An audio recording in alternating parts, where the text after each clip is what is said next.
welcome to this informative and interesting session. कैसे हैं आप लोग? मैं उम्मीद करती हूँ कि आप लोग बहुत अच्छे होंगे। स्क्रीन पे आपको एक वीडियो का थंबनेल दिख रहा है। मैं ये वीडियो 7 जून तक पब्लिश कर चुकी हूँ। जो ये सेंटेंस मैं अभी बोली हूँ कि मैं ये वीडियो 7 जून तक पब्लिश कर चुकी हूँ, फ्यूचर कंटिन्यूअस टेंस वाला, तो इसे मैं इंग्लिश में कैसे बोलूंगी? मैं इसे बोलूंगी I will have published this video by June 17th.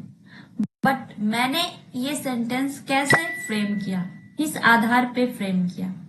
मैंने विल हैव क्यों यूज किया, फिर मैंने third form of the verb क्यों यूज किया? क्योंकि ये जो सिचुएशन है, इस सिचुएशन को एक्सप्रेस करने के लिए हम फ्यूचर परफेक्ट टेंस का यूज करते हैं, जिसके स्ट्रक्चर पे मैंने ये सेंटेंस फ्रेम किया। बट सोचिए कि अगर मैं ये ना बोल के ये बोलूं कि ये वीडियो 7 जून तक पब्लिश हो चुकी होगी, ये भी वही बात है बट थोड़ा सा घुमा के बात बोला जा रहा है, मतलब कि पैसिव सेंटेंस है ये। और जब हम पैसिव सेंटेंस फ्रेम करते हैं तो हम बोलेंगे this video will have been publish by June 17।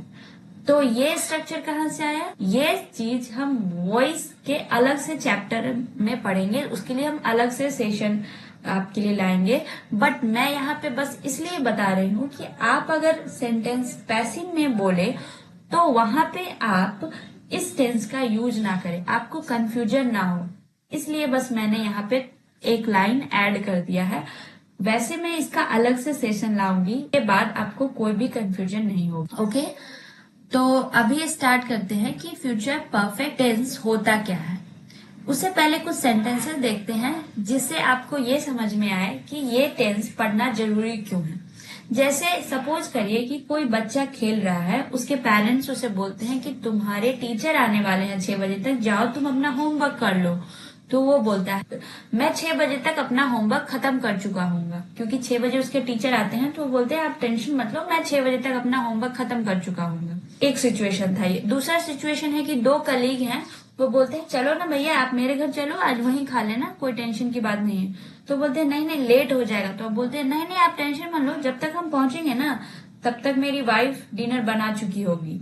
ठीक है, तो इस तरीके के हम सेंटेंसेस अपने डेली लाइफ में यूज करते हैं, जिसके लिए हमें ये टेंस पढ़ना जरूरी हो जाता है।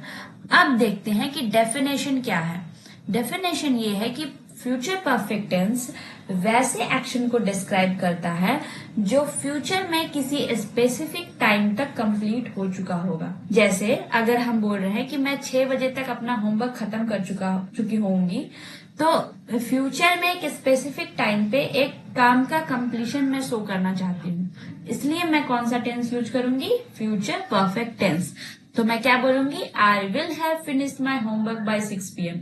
अब ये सेंटेंस कैसे फ्रेम हुआ वो जब हम एक स्ट्रक्चर देखेंगे अभी तो समझ में आ जाएगा। दूसरा सिचुएशन ऐसा हो सकता है कि कोई सब्सिक्वेंट एक्शन दिखाना, जैसे कि हमने कहा जब तक हम पहुंचेंगे तब तक वो डिनर बना चुकी होगी। अभी मैंने एग्जांपल दिया था आपको, तो यहाँ पे क्या हो रहा है? एक के बाद एक एक्शन हो रहा है, या फिर आप इसे ये कह सकते हैं वो अजम्पशन कर रहा है कि बन चुका है, या प्रेडिक्शन या एक्सपेक्टेशन है उसका कि जब तक वो पहुंचेगा तब तक खाना बन चुका होगा। तो इन सारे सिचुएशंस में हम सेंटेंस फ्रेम करेंगे तो हम फ्यूचर परफेक्ट टेंस के स्ट्रक्चर से सेंटेंस फ्रेम करेंगे।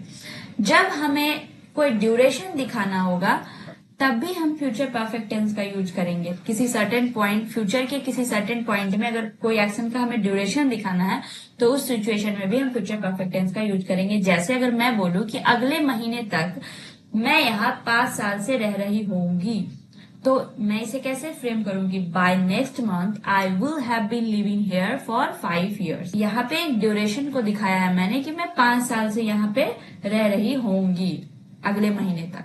ठीक है, तो आपने देखा कि यूजेज कहाँ कहाँ पे हम कर सकते हैं, जिसके लिए हम फ्यूचर परफेक्ट टेंस का यूज करेंगे। अब जब हम सेंटेंस फ्रेम करते हैं तो सेंटेंस कितने ही टाइप के होते हैं। आपने मेरी क्लास अगर पहले भी ली है तो आपको पता होगा कि sentences positive, negative, interrogative, negative, WH interrogative, WH interrogative negative, इतने टाइप के सेंटेंस होते हैं। और मैं एक और बात बता दूं कि जिन्हें हम सब बचपन से इंटेरोगेटिव पढ़ते आए थे उसका एक्चुअली में प्रोनाउंसिएशन होता है इंटरोगेटिव। और रॉग जो है वहां पे हम थोड़ा एम्फोसाइज करते हैं, इंटरोगेटिव। अगर हम पॉजिटिव सेंटेंस फ्रेम कर रहे हैं, जैसे मैं बोल रही हूँ कि वह मेरे आने तक होमवर्क पूरा कर लेगी, तो इसे हम पॉजिटिव सेंटेंस के स्ट्रक्चर से फ्रेम करेंगे। पॉजिटिव स्ट्रक्चर होता है subject plus will have, third form of the verb and then object. तो सेंटेंस क्या हो जाएगा? She will have finished her homework by the time I arrive. वे दोपहर से पहले एयरपोर्ट नहीं पहुंचेंगे। स्ट्रक्चर है subject plus will not have, then third form of the verb, then object. They won't have reach the airport by noon. अब question किया जा रहा है, क्या आप अगले हफ्ते तक प्रोजेक्ट पूरा कर चुके होंगे?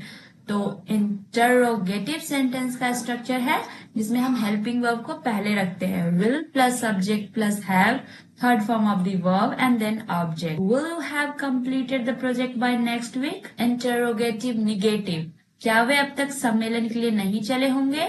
स्ट्रक्चर क्या है? Will plus subject plus not plus have plus third form of the verb and then object. Sentence क्या हो जाएगा? Won't they have left for the conference by now? वह अपनी परीक्षा कब खत्म कर लेगी? WH वर्ड से क्वेश्चन इसमें स्टार्ट होगा, क्योंकि यहाँ पे क्यों कैसे वाला सवाल है। तो WH word, then will, then subject, then have, then third form of the verb and then object. Sentence क्या हो जाएगा? When will she have finished her exam. अब निगेटिव सेंटेंस, इसमें भी WH में भी, तो WH word, then will, subject, not, have, third form of the verb and then object. वो शेड्यूल में बदलाव के बारे में हमें क्यों नहीं सूचित करेंगे? Why won't they have informed us about the change in schedule? तो ऐसे ही हम बहुत सारे सेंटेंसेस फ्रेम कर सकते हैं। तो आपने देखा कि हम किस सिचुएशन में इस टेंस का यूज करते हैं, ये टेंस पढ़ना क्यों जरूरी है, हमारे रियल लाइफ में इसका क्या यूज हो सकता है, इसे कैसे फ्रेम करेंगे अगर हमें यूज करना हो इस टेंस से कोई भी सेंटेंस। तो हम ये देखने वाले हैं कि वो जो सेंटेंसेस मैंने बोले थे उसका क्या ट्रांसलेशन होगा। जैसे मैं 6 बजे तक अपना होमवर्क खत्म कर चुका हूँगा, I will have finished my homework by 6 PM। अब आपको क्या करना है? वीडियो को पॉज करना है और आपको 2-3 बार इसे बोलना है। उससे आपका क्या फायदा होगा? आपके जुबान पे वो चीज आ जाएगी ऑटोमेटिकली। जब आपको कहीं पे बोलना होगा, आप किसी से कन्वर्सेशन करेंगे, उस वक्त पे आप स्टक नहीं होंगे, आप रुकेंगे नहीं, क्योंकि आपको आदत पड़ चुकी होगी इस तरीके के सेंटेंस बोलने के। जब तक हम पहुंचेंगे तब तक वह डिनर बना चुकी होगी। She will have cooked dinner by the time we arrive. अब आपको इसी तरीके से फ्लॉन्ट करते हुए बोलना है इस सेंटेंस को 3-4 बार। They will have completed the project before the deadline. Deadline से पहले वो प्रोजेक्ट कंप्लीट कर चुके होंगे। जब तक हम उठेंगे तब तक वो काम के लिए निकल चुका होगा। He will have left for work by the time you woke up. साल के अंत तक हम 5 देशों का सफर कर चुके होंगे। We will have traveled to 5 countries by the end of the year. कल तक तुम सारे चैप्टर पढ़ चुके होंगे। You will have read all the chapters by tomorrow. अगले महीने तक वे घर बना चुके होंगे। They will have built the house by next month. इस शाम तक मैं रिपोर्ट लिख चुका हूँगा। I will have written the report by this evening.